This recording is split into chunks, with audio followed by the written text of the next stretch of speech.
Shortly after my divorce, I just found myself so broken and confused and with lack of purpose and did not see a future for me.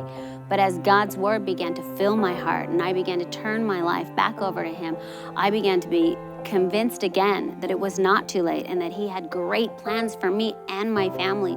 And as I stepped a little further and started ministering to others and getting to be a part of what God was doing in other lives, boy, my life really began to change, and the life of my family. Having 5 kids, I have all the pressures and the same time constraints, if not more, than everyone else.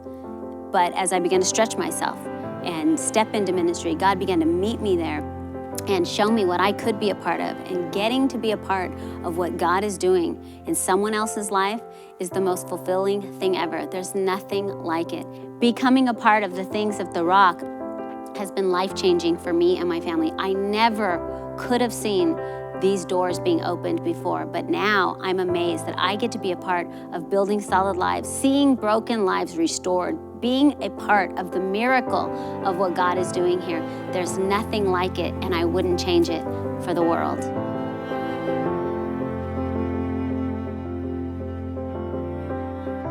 I was using drugs and alcohol so heavily that I was probably only attending school about 40% of the time.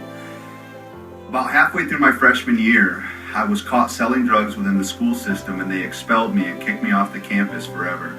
At that point, words that were spoken over to me that I would never amount to be anything but a problem really began to affect my heart, and I began to believe them. To the point, the only hope that I thought I had was to sell drugs to get by and to get another fix to numb the pain that I was feeling on the inside. Things were getting so desperate at home that we didn't know how we were going to make it with 2 children and no hope on the inside. But then somebody invited us to come to a church. The first time that I stepped into the building, I was nervous, very anxious, because I had never been to a church before. But as I sat down, I began to realize that things were different here. And a screen dropped down, and a man by the name of Pastor Jerry Dearman began to preach a message virtually through the screen that I will remember for the rest of my life. That day, as he was speaking, those words penetrated my heart. We took God at his word that day, and my wife and I both gave our life to Jesus right there after that message.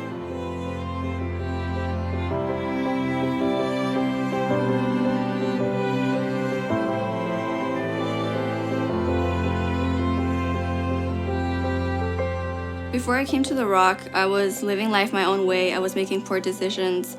I was doing things that made me happy, but doing things that weren't really walking with Christ. I accepted Christ when I was around 12 years old, but I never had a relationship with him.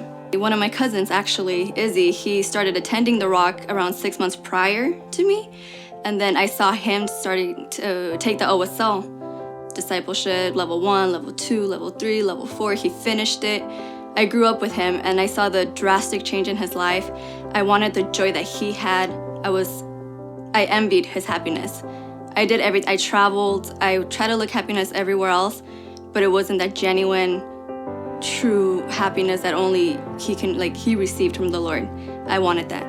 I started taking the OSL. I started with level 1. And then I continued to level 2. Level 1, God's love. I never left the lecture preaching there without tears in my eyes. I really understood the love that God had for me. I found my identity. It wasn't what the world told me. It wasn't what my family told me who I was. It wasn't who I told myself who I was, but it was who he told me who I was.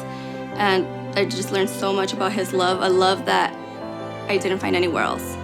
A love that I searched and seeked with everything I had, but I just never found it anywhere until I attended level 1. He called me here, and I'm here. I'm still standing. Even though I've gone through hell and back, but I'm still here, and I'm still hungry for his word, and I'm still gonna continue to attend The Rock, and I'm gonna finish strong. So when I see God face to face, I can tell him I walked with him. And I really love him and thank him for everything he's done.